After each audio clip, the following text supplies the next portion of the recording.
Another truth bomb that's really important, that I feel is important to keep in mind.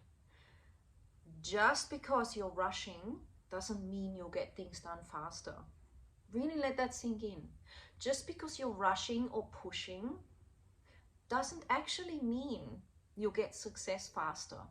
I'm sure you've all experienced that when you rushed and pushed or ignored your sense of slowing down and gone ahead, and it wasn't really very rewarding. It was more either stressful or nothing really greatly positive came out of it, or you really didn't enjoy the journey, or in fact something negative came out of it, like through to the rushing there was a mistake, there was maybe a small accident, there was maybe something that was overlooked, maybe your health ended up suffering because you rushed and pushed. There is this thing called divine grace and flow, and tapping into that is really powerful. It's like you're sitting along a river and it's rushing along and it's really, really wild. You intuitively know, well, this is not a good time unless I'm a good swimmer and I have a good raft or whatever that is. You understand that when it slows down, or perhaps at a different part of that river, it is more elegant to enter it and flow. And you also know, because you're sitting and observing, whether there's a big ditch afterwards and a big current or a drop and you know, like a waterfall, or whether that is actually smooth and it will take you to a place that you want to go to, perhaps where there's a mango tree or a clearing where you want to sit and camp or whatever it is, or meet somebody. And it's the same when we rush. We would jump in, and then all of a sudden, if we're lucky, yes, we'll be fine. And then you might tell someone, just try it and jump in. And then there's the opposite, which is that someone is frozen and waiting and just never ever trying it. And of course, the polarity of the person that just dives in, and because they're wired that way, or because they've already prepared for years or lifetimes, they can navigate it. Someone else is fearful because they've been, you know, in a situation where they got traumatized, right? We understand the human mind and these patterns. And again, both of them are extremes, and both of them might be valid, because the person that's resisting and sitting there may be aware, unlike other people, that they actually don't know how to swim, and that they actually need to have some wood to hang on to, and not just one thing but other things as well. Okay, so there's so many variables that you could list here. And then, so some people say, just go in and do it. Yeah, that has its place. Some people say, wait and assess things. That has its place. Others will say, just choose the middle path. You're actually never prepared. And that has its place, because the truth is life is full of surprises. Again, so notice that rushing is the same thing. Sometimes we need to be spontaneous, and it works. But in general, when we're rushing, we're in the fight or flight, and we're in a mindset that is not expanded or in the flow state or the genius zone. Now, certain reflexes and certain things, if we've practiced them, then you actually enter a relaxed state of presence where you can take action, and that's different than rushing. That's very different. That's like the athlete, the swimmer that has prepared for the dive in the Olympics. They've practiced it so much, the ultimate dive actually comes from a place of relaxation and letting go, and the body will do what it's been trained to do for a long time. And it will look to the onlooker like, wow, you know, letting go is the key. And yes, it has its place. But at the same time, that was well rehearsed. It was letting go of the mind and fear, so that the automatic program that knows and is well relaxed and in tune could do what needs to happen, or what is meant to be happening.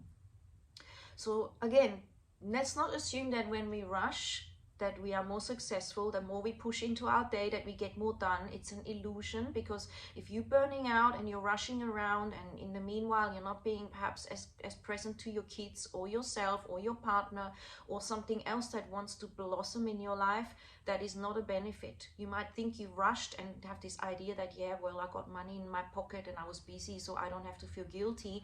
But that is an old program as well. The old program of, if you're doing things, then at least you're not lazy. If you're doing things, then at least you're making an effort. But that's not always wisdom. In fact, many times or not, it's guilt-ridden or based on guilt or duty, and not really wanting to do it and not being aligned. So again, huge depth here. Again, there's no black and white with this, but it is a truth bomb that a lot of people, if they realize that rushing isn't necessarily the answer, and taking a day off to meditate, or going on a retreat, or spending time to slow down, or just spending time in nature is actually gold. it's actually worth more than even having some sort of an external person giving you advice. You know, we might see a psychic, or we might see a business advisor, or we might see someone, or rather, often it's better to have a bath or a shower and to take a walk in nature if you can, and then reflect and tap into your inner wisdom. And then you'll find that pace, okay? You'll find the pace of, okay, tomorrow I'm going to do this. And again, you'll be in tune in the morning if you're ready. If you're waking up and it's not feeling right, pushing that is not fun. I've often noticed that, and I have not pushed, and I had to take a time out. I caught up with friends, or I stayed home, or instead I got the laundry done, or my gardening that I wasn't doing. And then the following day or two, suddenly everything just flowed, because I was in that groove, and it was the right time, it was the right alignment, which is beyond our intellect. It's a readiness biologically, emotionally, spiritually, even on a global level. Some days are more suited for certain things. A lot of people know that are very powerful. They understand some days or some alignments, and you can call that astrology or Vedic science or whatever it is.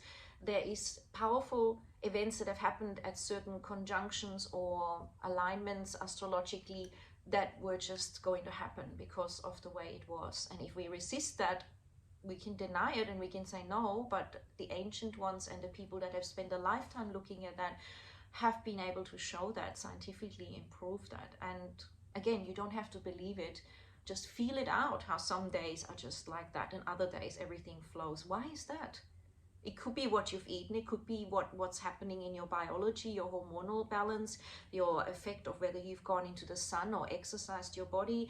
It could be that you've picked things up through the wall from your neighbors, or on a tram, sitting so close to people, or maybe you picked up something in your lineage where there is a grieving day because, you know, people in your lineage died on that day, or something like this, or someone's thinking of you and you've picked that up, or you made love with somebody and you picked up their vibration and their frequency, which we do, and all that kind of thing. So keep that in mind. It is profoundly interesting. And again, with this truth bomb, the solution is go within, take time to breathe slow, and connect to your inner wisdom, so you know when to go for it, when to slow down, when to stop, when to pause. Massive, huge. Again, someone else's truth doesn't have to be yours, and usually it won't be, it can't be.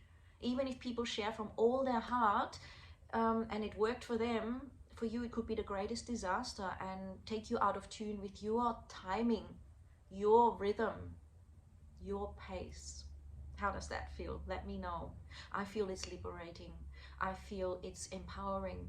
I feel it's recognizing our uniqueness and owning it and honoring it, and each other's too, someone else who may not want to do things the way you do. It is a beautiful, holistic way of looking at things and trusting them. And being honest enough to question if we're being avoidant versus proactive versus feeling pushed or aligned, or making, of course, sacrifice. Sometimes we do things for others, obviously. So it's that whole beautiful mix. It's never black and white. See how it feels. The easiest way to pull that out is through journaling and get your truth, and then you can honor it. There is really no shortcut around that. It's time to stop giving power away to others. We can listen to others and enjoy, and then take from that what works, like you would when you go shopping. You only take what you actually like and what feels good at the time, and that could change in a year's time. It would be something really different. And not to worship external things that are really not really connected to us, and temporary infatuations or beliefs. And even going through that process is really powerful. Noticing we gave away our power, we believed that someone else knew more, and instead we ignored our own wisdom, knowing and being in tune with what's right. Okay, I hope this helps, and I'd love to hear what you think, what your experience is. But don't worry, you don't have to type anything. You can just journal for yourself and go within, and maybe just leave me a love heart to know that I've been heard in terms of that it's made a difference, and that my ramblings can be useful. And on the other hand, also, if they're not useful, that's also good. Then you're honoring yourself, saying this doesn't work for me. It's great. It's a good sign to have these boundaries, and to have your, you know, I take a bit of this, I take a bit of that, and this is me and this is that, and you don't have to acknowledge. But if you do, sometimes it's nice, because what we give, we receive. That gratitude goes round and round. And so making that time, because you also like to be acknowledged, you also love it when people thank you or appreciate you in their own way. It doesn't have to be big. And so when you thank others and acknowledge your gratitude and spend that 2 seconds or 1 minute expressing that, you will naturally, you're doing that to yourself, you will naturally experience that back. And I see this is always how it is. So enjoy again, and always honor yourself. Above all, ask for advice, notice, but in the end, you decide, you process, you take time. If you can't decide, say, I can't decide, I need to sleep on it. Sleeping on it is powerful and really important. Ciao for now.